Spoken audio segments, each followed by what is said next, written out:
നമ്മളെ ബാലസംഘം എങ്ങനെയാണ് എല്ലാ മനുഷ്യരെയും ഒരേപോലെ കാണുന്ന അല്ലെ ഒരു സംഘടനയാണ്. അപ്പൊ ഞാൻ നേരത്തെ പറഞ്ഞ കുറച്ച് സംഘടനകൾ ഉണ്ടല്ലോ, ഇവർ ചെന്നിട്ടേ ഞങ്ങളവിടെയൊക്കെ ഉണ്ട് ഒരു ബാലകേരളം എന്നൊക്കെ പറഞ്ഞിട്ട് സംഘടന.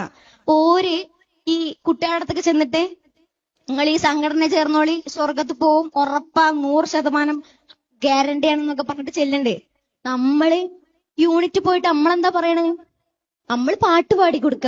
എന്ത് മാനത്തെ ചെമ്പകം പൂത്തില്ലേ, മാമഴപ്രാവ് പറന്നില്ലേ, വെള്ളരിക്കിണ്ണത്തിൽ എന്തുണ്ട്, പുള്ളിപ്പശുവിന്റെ പാലുണ്ട്, പുസ്തകത്താളിൽ ഒളിച്ച കിനാവിന് പത്തര മാറ്റുണ്ട്, മിന്നാ മിന്നെ ഇത്തിരി പൊന്നെ മിന്നണതെല്ലാം പൊന്നല്ല, കണ്ണാന്തുമ്പി കാഞ്ചനത്തുമ്പി കാതിൽ കേട്ടത് പാട്ടല്ല,